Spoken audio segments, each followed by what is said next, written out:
สบายดีสวัสดีพ่อแม่พี่น้อง FC ที่ฮักแพงเบิดทุกคู่ทุกคนเนาะพบพ่อกับช่อง YouTube บ่าวลาวพาเพลินคือเก่าพี่น้องเนาะมื้อนี้ก็สิพาพี่พาน้องเฮามาทำความรู้จักเนาะกับแม่น้องมิกเนาะแม่น้องมิกย่าน้องเติ้นเพิ่นอีกเทื่อนึงพี่น้องเนาะหลังจากที่เฮาก็เคยเข้าไปทักทายเนาะสบายดีเพิ่นไปสัมภาษณ์เพิ่นอยู่เนาะหลายคู่หลายคนก็น่าจะยังบ่ได้ฮู้พี่น้องเนาะน่าจะยังบ่ฮู้บ่ได้เคยเห็นหั่นนะเนาะมื้อนี้ก็เลยมีโอกาสสิได้มาถามข่าวเพิ่นเนาะเรื่องที่ว่าผัวเพิ่นก็ไปทำงานแหละพี่น้องเอ้ยเนาะผัวก็ไปทำงานแล้วตอนนี้มีแต่เพิ่นอยู่กับลูก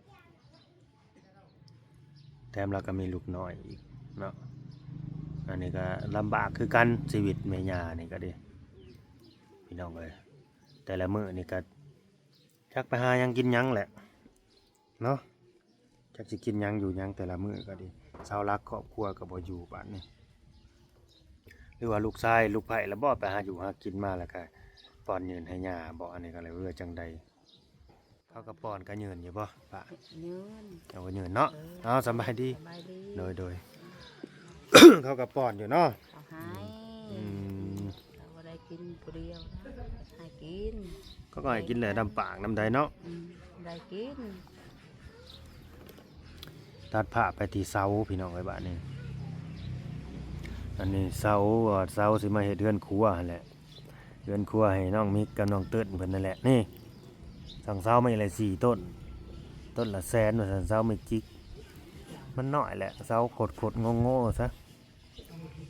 ก็คือว่าในใดแหละสิแหละคันบ่มีของเจ้าของแหละสั่งหมู่ซื้อหมู่แล้วมันเลือกบ่ได้อันนี้ก็ดีที่จริงเฮาน่าสิเลือกได้เพราะว่าเฮาเงินซื้ออันนี้เพิ่นบ่มีสิทธิ์เลือกอีกกินข้าวกับหยังมื้อนี้ป้าไม่ได้กินกินแต่เช้ากินจำมักพริกจำมักพริกโอ้ยต้มผักอันนั้นผักติ้วลวกผักติ้วจำมักพริกมาสร้างว่าแต่แน่น่ะบ่ของกินน่ะเดี๋ยวน้ำนั่นแหละสร้างเป็นบ่เคยกินแบบนี้จักเทื่อเด้อบ่าวลาวก็ดีถ้าก็สิฮู้ได้ว่าลวกกันผักติ้วกินกับมักพริกไปนั่นแหละผู้ไปเฮ็ดงานนี่ได้ฮอดเดือนแล้วบ่ลุงเพิ่นไปนี่ยังเด้เนาะติดต่อกันได้อยู่ติได้ว่าไปเฮ็ดงานยังเกาะก่อสร้างโตก่อสร้างพี่น้องเอ้ยเด้อเป็นกำลังใจให้เนาะทีมงานนั้นพวกสร้างพวกกรรมกรก่อสร้างเด้อพี่น้องเอ้ยมันแดดช่วงนี้ถ้าว่าบ่ได้เฮ็ดอยู่ในห่มก็ดีไปแต่ถ้าว่าไปก่อสร้างแบบเฮ็ดถนนหนทางนี่โหอันนี้คือตากแดดถ้าเฮ็ดเรือนเฮ็ดตึกนี่ก็ทางเฮ็ดหลังคาแล้วมันก็มีห่มนี่ก็อยู่ในห่มตัวนี้ก็ดีแต่เพื่อว่างานก่อสร้างมันเป็นงานหนักอยู่แล้วคิดว่าเพิ่นไปแบบนี้นะเฮิงบ่เพิ่นจังสิมาจ้ะเลิกพักว่าเฮิงเพิ่นบ่ได้มาเฮ็ดหน้าเลยบ่หรือว่าลงหน้าแล้วก็มาจักน้ำลาวทางเบิ่ง เบิ่งก่อนเนาะ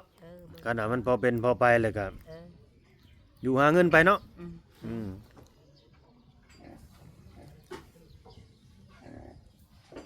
หาเงินซื้อข้าวกินไปพี่น้องเอ้ยเฮ็ดจังได้แหละอยู่กันจักคนซะในเฮือนเดียวนี่บัดนี้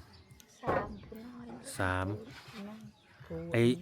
อ้น้องเมื่อกี้นี่เป็นอ้ายบ่หรือเป็นน้องของน้องมิก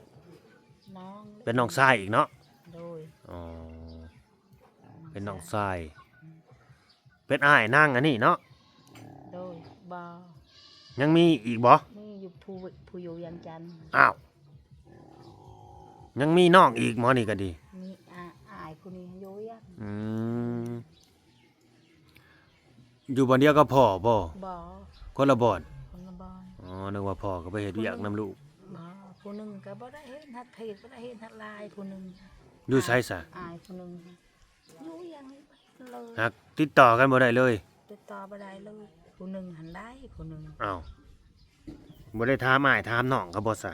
มันบ่พวนอ้ายมันบ่หมดว่า ว่าเพจคอยแม่เอ้ยมันว่ามันบอกหมด บอกพี่บอกน้องข้อมูลการติดต่อจักอยู่ไส จักอยู่ใส่จักอยู่ใส่ จักอยู่จักยัง จักอยู่จักยัง แต่เฮิงแล้วบ่ 2 ปี อืม2 ปีเลยจักอยู่จักยังก็บ่ได้แปลกในใดบ่เจ้าก็ดี อ๋อ ในมุมมองเด้ออันนี้บ่ว่าบ่ว่าบ่ให้ว่านั่นน่ะนั่นนี่ในมุมมองนี่คิดว่าลูกนี่ยังมีชีวิตอยู่บ่ปะคิดว่า แบบลูกขาดการติดต่อไปแบบนี้หั้นนะเป็น2 ปีแล้วบ่ติดต่อบ่ได้พ่อแม่ก็แบบว่าบ่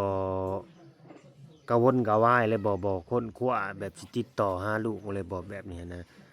จะคิดว่าลูกผู้นี้นี่ยังอยู่บ่หรือว่าจังใด จักอันเคยถามบ้านอัน ไปเบิ่งหยังอยู่บ่เบิ่งหมอเบิ่งหยังอยู่บ่ว่า เพิ่นว่ายัง อ๋อ ว่ายังไปเบิ่ง แม่นๆหยังก็บางทีแบบ มันก็มีได้คนเขาแบบเขาบ่อยากติดต่อกับพี่กับน้องหั้นนะแบบบางทีเขาก็ไปอยู่น้ำลูกน้ำเมียเขาแบบนี้หั้นนะ แม่ เดี๋ยวบ่อยากซออยากชนกับไผหั้นนะพี่น้องเอ้ยมันมีได้แบบนี้นะคันว่ายังอยู่ดีเนาะสุขสบายดีแหละก็ดีใจนำพ่อแม่ก็ดี โน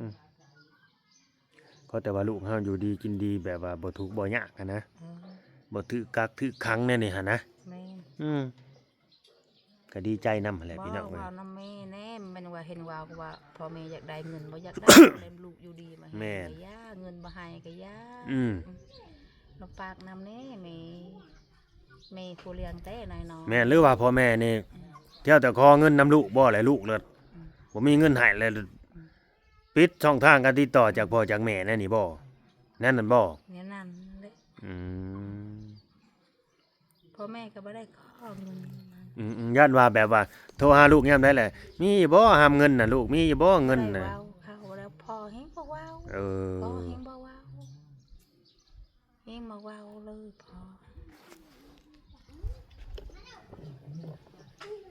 พ่อไม่เต็กเลยพ่อมันบ่เคยเฮ็ดลูกบ่เคยเฮ็ดอันนั้นเมียบ่เคยเฮ็ดนะ เลย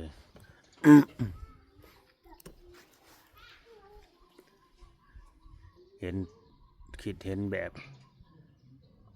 สภาพอันนี้คิดเห็นนั่นเจ้าของพี่น้องเอ้ยตั้งแต่พุ่นแหละ30 กว่าปีขึ้นหลังใส่เกือบส้นเข่าสิว่าเกือบส้นเข่าหั่นแหละเกือบจะบ่ปะเนี่ย ขอ จนได้ส้นเข่าใส่เนาะ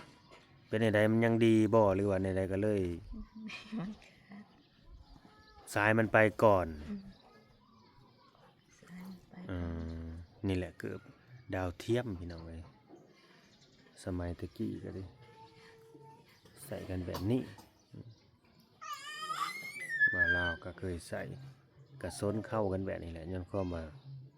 บ่มีนี่ก็ว่าผู้รักผู้ใหญ่เพิ่นก็ว่าสิเฮ็ดเฮือนครัวต่อให้หั่นแหละบัดเบิ่งอันน้องนุ่งลูกหลานบัดจักเป็นแนวใดเหยาะๆแหะๆกันอยู่ผู้เป็นแม่เป็นย่านี่ว่าได้ซะลูกเต้านะคือว่ามื้อน่ะก็จะบ่ได้นอนในเฮือนในซ่านผู้เป็นเมียก็ไปนอนอยู่เฮือนนั่นสาพรวิไลผู้เจ้าก็ฮู้บ่ กู อ๋อ คือว่ามันไม่คือบ่อื่นไปอื่นก็บ่มึงบ่มึงก็นอนนะ ก็ผิดกันหายกันแห้งแต่บ่จังว่าจนบ่ได้อยู่ได้นอนนำกัน ไปจักน้ำข้าวขอหันไปตักน้ำขอคูน้ำข้าว จักบ่ อันนี้ก็ FC เนาะผู้รักผู้ใหญ่เพิ่นที่เพิ่นเฮ็ดห้องน้ำเฮ็ดเรือนให้นั่นแหละเพิ่นว่าอ้าวคันเป็นแนวนี้เขาสิอยู่กันได้เขาสิไปกันรอดบ่เรื่องของผัวเมียมีหยังคือบ่ค่อยเว้ากันลมกัน อันนี้ยังบ่พอเท่าใดแหละผู้เมียกับผู้แล่นไปนอนอยู่เฮือนหมู่แหละจึงเรื่องของครอบครัวเฮามีหยังก็คุยกัน ก็แม่น คันว่าผิดใจกันอีหลีก็เอาผัวนอนอยู่นอกเมียนอนอยู่ในแน่นี่มันจำเป็นว่าสิแล่นไปนอนอยู่เฮือนหมู่ดอกเฮือนเจ้าของก็มีหั้นนะ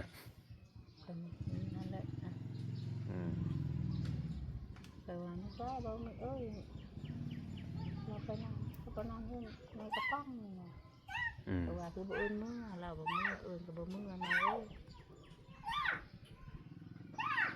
เงินเขาว่าเป้งปังผิดกันใส่ตักน้ำจักแห้งซำใดจักผิดซำใดบ่จักตามลูกอยู่บ่ว่าผิดกันเรื่องนี้ซั่นถามเขาว่าผิดหยังเขาว่าผิดว่าผิดเป็นลูกมันมีทางน้องมีทางการซื้อบักทั่วว่าคอยซื้อเพื่อไปใช้หมดเงินไปใช้เงินหมดเงินชื่อมักทั่วหมอเมนอะไรว่าสิว่าใส่เจ้าว่าแล้วตำบิดอันเนาะคอยอยากเอาเงินเฮือนนี้อยากไปปลูกแขนของเอ้ยนองวาวดิไปปลูกแขนอยู่พุ่นเขามาวาวบัดนี้เขาว่าเขาสิไปยืมเอาบักมิหัวยาแม่เอ้ยบ่ไปยืมก็ยาเหลือเงินอันนี้คอยเอาให้เขาว่าโอ้คอยไปเอาได้ลูกเอาจังหวะมันจะเอาผิดกันเขาว่าคอยบ่เอาคอยไปเอาของร้านนี่ว่าเราคอยไปเอาว่ามาเอานะสาวเอ้ยเงินนี่เอาคอยให้เจ้าเซนนึงไปซอยอันนี้เขาปลูกเคนนั้นเขาว่าเอาบักมิหันให้มาให้คอยไปเอามันจะเอาให้เงินลาวหันเขาว่าจังหวะมันจะเอาผิดกันบัดนี้คอยไปเอาเงินเขาพอคอยอีกบัดนี้มาเทนเงินตัวน่ะเงินเซนนึงค่ะเทมคอยก็บ่ได้ว่านะได้ว่าคอยด่าคอยบ่ได้ด่าแต่ว่านี้เด้อบางทีเอ้ยเงินบอกเมียตัวเด้อว่ะตัวนั้นผิดตัวนั้นแหละบ่เราอ้าวแน่นั่นซะบ่ผิดตัวนั้นทอนี่บ่เรื่องของเรื่องเท่านั้นเท่าแหละผิดอันนั้นแหละคอยมาเอาบักมิกว่าเอาคอยบอกแล้วแต่คืนนี้ว่าคอยอยากเอาให้แม่ได้เซนนึงเงินเราอยากไปปลูกแขนเขาไม่เท่าอย่าพุ่นเขาปลูกแขนแล้วเขามาว้าวปลูกแขนยังอันน่ะปลูกแขนเพิ่นขายเพิ่นโซ่โอ้เพิ่นปลูกแขนน่ะเพิ่นอยู่ดีมีแห้งเพิ่นโซ่ยืมเงินเราว่ามาเอานะสาวมิทันมาให้ไปเอาก็เลยบ่ได้ไปเอาน้ำหลานบ่ได้ไปเอาน้ำลูกบ่แล้วก็ไปเอาน้ำพ่อมาแทนเขามาแทนแล้วเขาผิดกันหั่นดิมันแม่นบ่เรื่องเงินตัวนี้นะคือว่าเงินอีหยังว่าน้องเติ้นนี่ว่าอยากฝากเงินนะเมื่อให้พ่อให้แม่ให้ลูกแนวนั้นได้ตามที่ว่า FC เพิ่นมาสอนนะและผัวนี่แหละบ่ยอมบาดนี่ผัวบ่ให้แบบนี้แหละให้กันตะพึดตะพื้อเลยและปบไปนอนอยู่พุ่นว่าซั่นแบบนี้หั่นพังก็เคยได้ยินแบบนี้ว้าวก็หาก็แล้วเงินตัวใดกันแน่บาดแล้วบัดนี้บักมิกว่าหันเงิน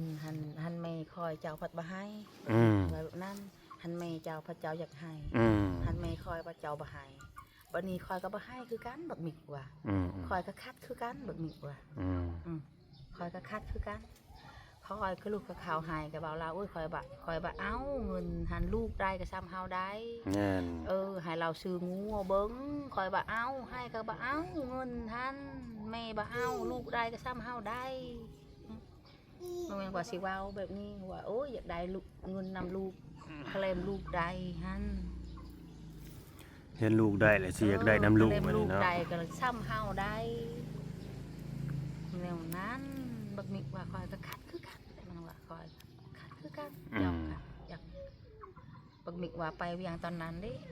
เมื่อเจ้าให้เมย์คอย5 เซนทันเมย์เจ้าอยู่พุ่นล้าน5เจ้าให้หรือเมย์คอยบริเตงเจ้าว่าบักมิกว่างัวจนหมดก็แม่นอยู่เนาะอันนี้เรื่องแบบนี้เฮาก็บอกเขาไผออกไผดอกพี่น้องเอ้ยเนาะทางนั้นก็มีพ่อมีแม่ทางนี้ก็มีพ่อมีแม่คันว่าสิให้แล้วก็คือเอาให้มันสำคัญแบบนี้นะจะให้พ่อจะให้แม่เจ้าก็ให้แม่ข่อยแน่คันสิให้ผู้เท่าใดก็ให้ผู้เท่านั้นให้ปรึกษากันก่อนหรือว่าบ่ให้แล้วก็แล้วไปเฮาก็มีครอบครัวเฮาก็สร้างครอบสร้างครัวของเฮาคือผู้รักผู้ใหญ่เพิ่นก็เว้าคือกันว่าเพิ่นก็ท้องอยู่เนาะแทนที่สิว่าเก็บเงินส่วนนั้นจำนวนนั้นเอาไว้ ไว้ไปคลอดลูกคลอดเต้าเจ้าของไว้รักษาเจ้าของก่อน ก็แม่น เพราะว่าโตก็บ่มีหั่นนะ แม่นว่า หรือว่าคันว่าอยากให้ก็คือว่าตามหลักนั่นแหละก็ให้ทั้งนั้น500ทั้งนี้500นี่ก็คือจบไปเป็นน้ำจิตน้ำใจหั้นนะของลูกแบบว่าเฮาก็เงินจากผู้หลักผู้ใหญ่เพิ่นซอยมาเนาะ แม่น คือที่เพิ่นซอยมาผูกแขนที่ว่า5,000น่ะก็ แม่น เราอยากซอยมาแบบว่า เป็นเงินทุนไว้เวลาแบบว่าไปคลอดลูกคลอดหยังหั่นนะ แม่น พอให้เขาได้มีเงินใส่เงินหยังหั่นนะประมาณนี้แล้วก็ว่าแนวนั้น แม่น ทางเอื้อยปานาเพิ่นก็ดี แม่น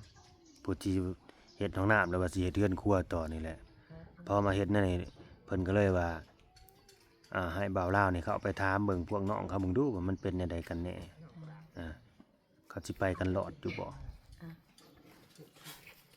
เรื่องของผัวเมียนะ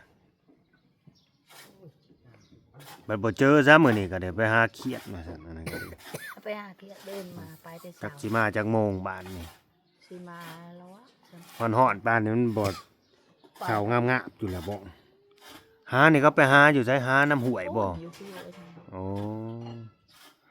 ไปหาทงน้ำบ่ได้เด้อแบบนี้เนาะ บ่ได้ ต้องลงห้วยอย่างเดียว ลงห้วยแล้ว แดดใหม่แดดเผาแท้ๆนี่อืม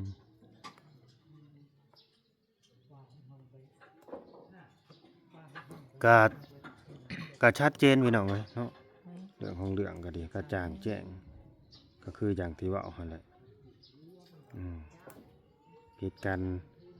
เข้าใจผิดกันหรือว่าผิดกันเรื่องเงินทางนั้นก็อยากฝากมาให้แม่ให้ลูกเขาก็บ่มีบ่ป้าลูกไผเจ้า เห็น เจ้าก็ไปเห็นอยู่บ่เฮือนซ่านเขา บ่ได้เห็น บ่เคยไปฮอดพุ่นจักเทื่อ บ่ได้ฮอดพุ่นมีแต่พอ พ่อเนี่ยเคยไปเนาะ พอหัน อ๋อ พอหันไป คือว่าแล้วมันไกลพี่น้องเอ้ย ใกล้ลีรอนะ มันบ่สะดวกในการเดินทางเฮาบัดบ่มีรถมีรางส่วนตัวเนาะไปบัดจ้างรถจ้างเรือหมูอีก โอ้ย กันคือเว้าเวลาแบบกันคือเว้าเรื่องที่ว่าไปผูกคอต่อแขนนี่ก็ไปกันหลายคนอยู่บ่ทางนี้ ลายหั่นนะ เมารถไปบ่หรือว่าจังได บ่ย่างไปผูกขี่รถจักร ผู้ขี่รถจักรก็มี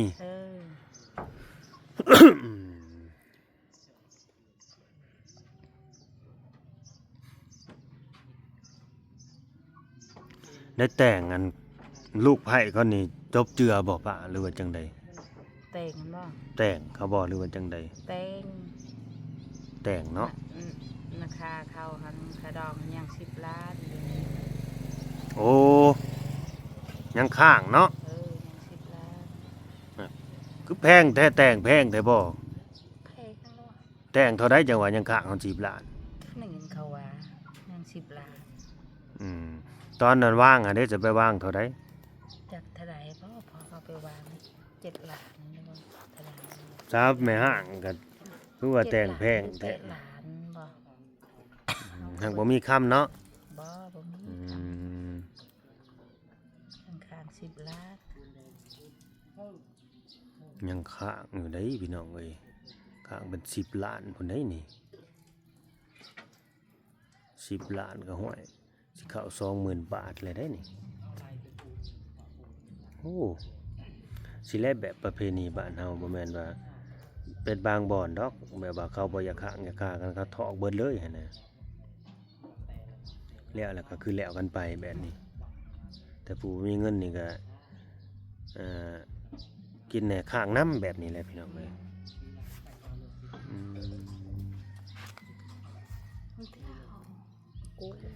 อัดสูตรกระโปรงมาให้ใส่อีนางหึบ่เพิ่นได้สูตรงามแท้สิกินมังม่วงอีแหละหึเอามาแต่ใส่สุปมังม่วงนะกินกับแจ่วมักพริกเลยสิบ่อะนะ กินเจปุ๊บปะทำไข่เด้อ เอาพี่น้องเอ้ยฝากเป็นกำลังใจให้แม่ย่าเพิ่นเด้อเนาะเราก็บ่ค่อยมีดอก แต่ว่าข้าวน้ำซุมเจ้านี่กุ้มบ่ฮอดบ่แบบว่าบ่กุ้มเนาะอื บ่กุ้มคือกันพี่น้อง ข้าวให้ยัง2-3 ซองมีเหือน อยู่เทิงเฮือนพุ่นเนาะ เหือน เออเหลือ2-3 สอบเท่านั้นเบิ่นแห้งนักพี่น้องเอ้ยคันบ่มีข้าวมีน้ำเหลือ2-3 สอบแล้วก็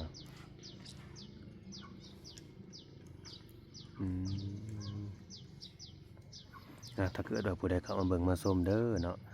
มีน้ำจิตน้ำใจพี่น้องเอ้ยเนาะอยากช่วยเหลือทั้งนั้นน้องเติ้นเพิ่นเนาะซื้อเป็นของอยู่ของกินหรือว่านี่แหละพี่น้องเอ้ยซื้อเกิดให้เพิ่นใหม่เนาะก็บ่าวลาวก็ยินดีที่จะเป็นสะพานบุญให้เด้อพี่น้องเอ้ยเนาะฝากเป็นกำลังใจให้นะคนบ่มีก็คือบ่มีนั่นแหละบ่มีช่องทางสิหาเงินหาคำจักสิไปหาหยังแล้วก็ดิแต่ละมื้อก็มีแต่ผัวและไปแหละหาเงินอยู่เวียงพุ่นว่าซั่นจักสิได้เท่าใดอันนั้นก็ดิจักสิได้ส่ำใดผู้นำสาวหลักครอบครัวหักแถวนี่ก็เจ้าบัดสิว่าในใดพี่น้องเอ้ยที่จริงนี่เฮามีลูกมีเต้าแล้วบัดลูกเต้าก็ใหญ่มาเบิดแล้วบัดเขามีครอบมีครัวแล้วก็ออกไปอยู่นำครอบนำครัวก็แล้วก็เขาก็บ่ได้มาสนใจพ่อแม่ได้แบบว่ามีแต่หากินไผกินมันไปเนาะป่าเนาะสร้างเป็นนั่นสิเป็นแบบต่างประเทศเลยได้พี่น้องเอ้ยบ้านนั้นข้าวน้องเติ้นน้องมิกนี่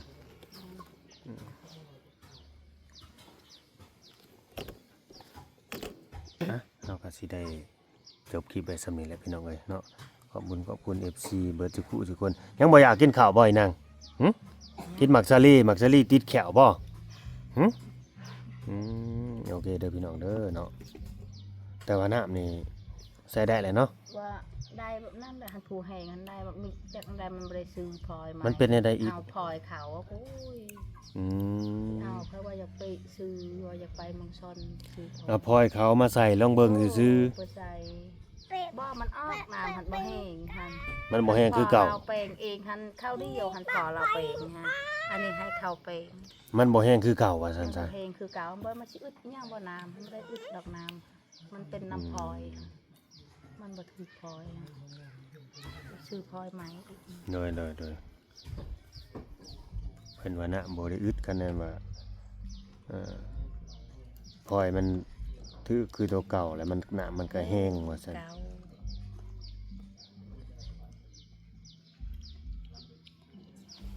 โอเคเด้อพี่น้องเด้อฝากกดไลค์กดแชร์กดติดตามอยู่ดีมีแฮงกับแพงแบ่งปันกันพี่น้องเนาะก็ลุ้นไปนำกันแหละผู้หลักผู้ใหญ่เพิ่นก็สิว่าจังไดเนาะเพิ่นสิเปลี่ยนใจบ่หรือเพิ่นจะให้อภัยพวกน้องๆบ่ก็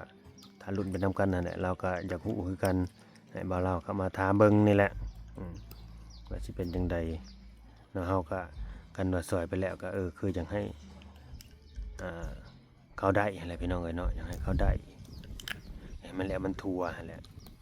อยากให้เขาได้ก็มีเบิดทุกอย่างนั่นแหละเนาะตามที่เพิ่นได้เว้าไว้นั่นแหละแต่ก็เว้าบ่ได้ได้ผู้ใหญ่ใจดีนี่แบบคันแบบว่าผิดใจเพิ่นนั่นนึงแล้วเพิ่นไปโลดได้ผิดใจแบบว่าเสียความรู้สึกน่ะสอยไปแหละแบบมันเสียความรู้สึกคนเฮาน่ะเพิ่นบ่เอาโลดได้โอเคเด้อเอาสบายดีปะสบายดีนั่งโอ้ยได้กินขนมแล้วบ่มื้อนี้